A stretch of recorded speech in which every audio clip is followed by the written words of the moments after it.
Hello, beautiful souls.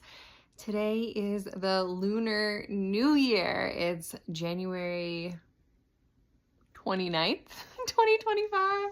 I totally forgot to look at the date to confirm real quick before I started recording. But today we are officially in the year of the wood snake. So I have this snake earring on, the snake necklace. I am feeling this snake rebirth, death, rebirth, shedding of the old, new things energy. I hope that you are feeling it as well. It feels, I don't know, different for me. Does it feel different than other Lunar New Years to you? So I'm here with your soul messages. I'm Amana Be Love, and I'm excited to see what comes through with the cards. But before we begin, I just thought that it might be nice to take a moment and feel your own skin. Maybe think back to, close your eyes and envision the you that was alive 10 years ago or 5 years ago. For me, I think about myself at 32. Where was I? What was I doing? How have I changed and evolved since then? Like if I look back at her, could I tell her where I would be right now, and would she expect that? Probably not. I don't think 10 years ago ever thought I would have a podcast or that I could talk like this for 15 minutes to you all with these soul messages, and yet here I am showing up and doing it.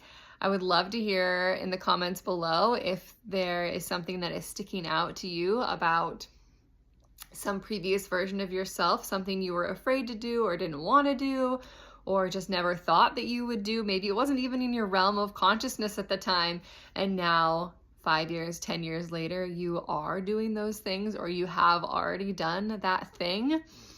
I would love to hear what that might be. I have been reading in this My Beloved Animals Speak book. I was reading last night about the snake as we were approaching today and this year of the snake. It's rebirth, resurrection, initiation, and wisdom.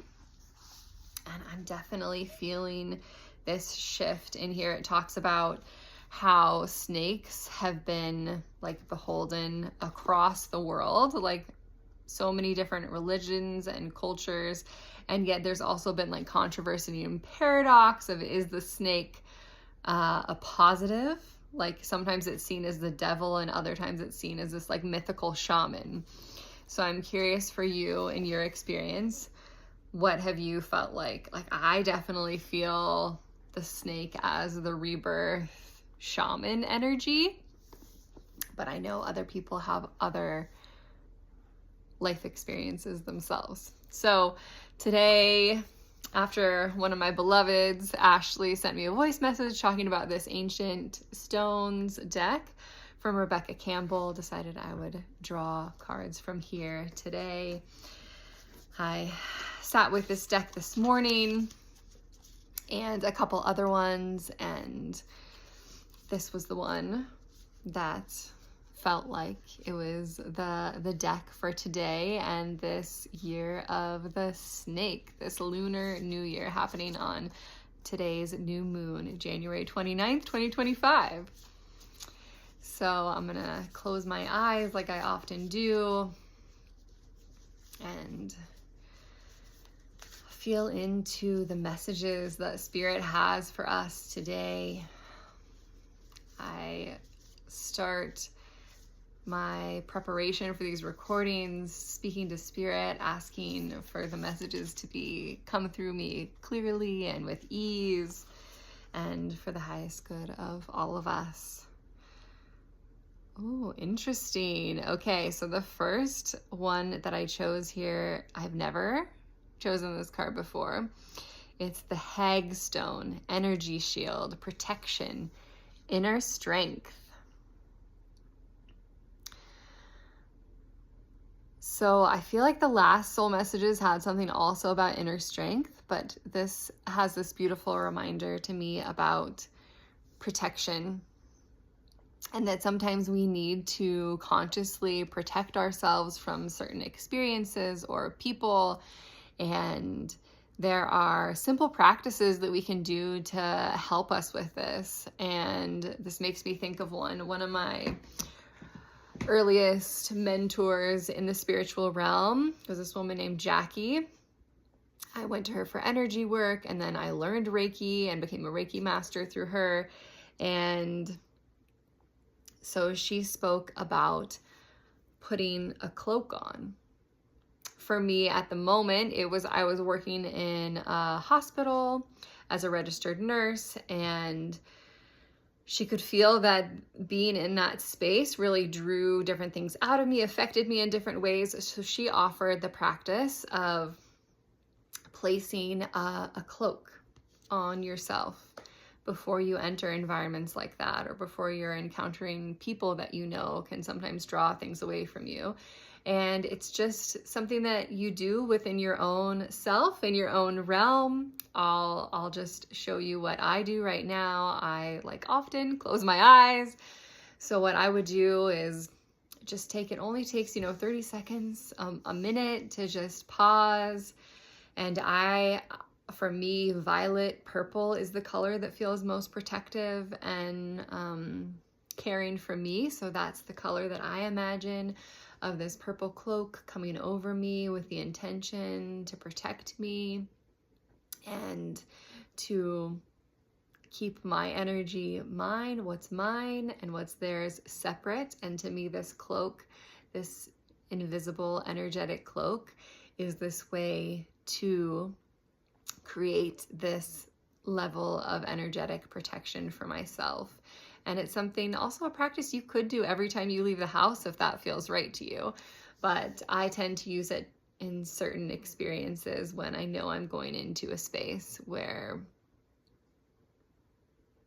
I feel like I would like that protection. So if you want to take a moment and just practice, close your eyes, imagine an invisible cloak that covers you from the top of your head all the way down to the ground, and that this is an energetic protection to keep you safe and well, and keeping what's yours as yours and what's theirs as theirs.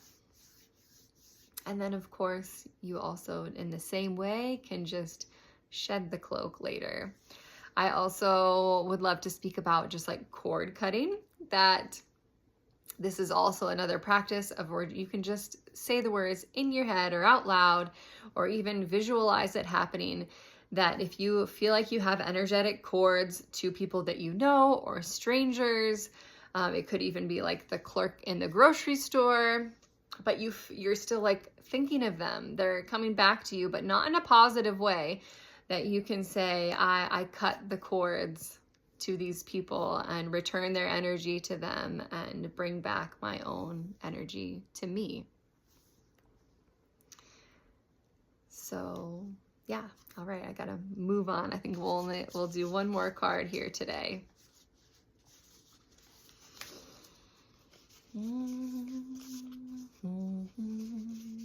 Da, da, dum, dum.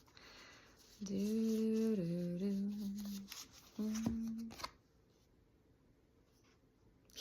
Yes. Wow. This is so good for this year. And I have been feeling this so much. Let me know if you are also feeling this energy. Pave your own way. Leadership, courage, forge, don't follow. Look at that. Look at her just walking towards her true north, right? I see that as a woman. That we can feel like we need to fall in line. I have definitely felt like I need to fall in line, to fit in, to be what other people think that I should be. That was some of what, me becoming a registered nurse, thinking that was the path for me, and that that's what I should do because other people thought that I would be good at it or that I should do it. And it's not easy. it's not easy to do things differently, different than our parents, different than our peers, different than the world at large. When we choose to step outside the social norms, it can rub a lot of people the wrong way. And for me, it's been a journey, and continues to be a practice and a journey to shed what's not mine, to release what's not mine, and know what is, and locate my own inner north, my own true compass of my beliefs and my values, and walk forward with them and find my confidence in living life as me, as Amana, as someone who is doing things differently than other people and being okay with that. So for me, that's shown up in many ways, like having dreadlocks as a person with white skin, having body hair. Hello, women, we have body hair naturally. Having body hair, attending births, birthing my own babies at home, first with a midwife and then without a midwife, leaning into my mediumship abilities. I grew up in a family that was very scientific and things had to be provable, and all mediums were just liars. And it took me quite some time to unpack and embrace my own mediumship, psychic abilities that I believe that we all have, and it just takes practice to elevate our skills with them. But I believe we all have the abilities to commune with our ancestors. We all have ancestors, whether we know their names or not. They exist. Many, many, many, many, many hundreds, thousands of ancestors we all have. The mothers of our mother, of our mother, of our mother, of our mother, and more. So I just want to encourage you that we also, if we don't shine our light and show our true colors and live our own true life, like also we're not going to find our people that maybe live similarly to us. And what I've learned is I'm now more afraid of living a life that isn't true to me. I'm more afraid of living the life that someone else wants than living my own, even if that rubs a few people the wrong way. You can't be everybody's everything. You can be the most juicy, delicious peach, and there are still going to be people who do not like peaches. So I just encourage you to be you. Remember that you have that inner strength within you. Remember your inner strength. Use your protection when it feels needed, or even as a daily practice if that feels good to you. And forge, don't follow. Pave your own path. You are the only you. There is no one else in the world like you. Remember that. You are unique. You are special. No one else can live your life for you. And you have to take responsibility for the way your life looks, for the way your life feels, for the day-to-day of your life. You are the artist of your life. You have the paintbrush. If you don't like what's on your canvas, maybe you need to white it out and start again, or pick up a different color or a different medium. Maybe you're going to put some thick paint on there, or clay or paper, some mixed media, but you have to do what feels good and right and true to you and your own inner compass, and pave your unique path. So happy Lunar New Year. I hope that these messages touched you and felt good to you in some way, and that you can take something from here and take it with you into this next new year, the Lunar New Year of the Wood Snake. Sending so much love.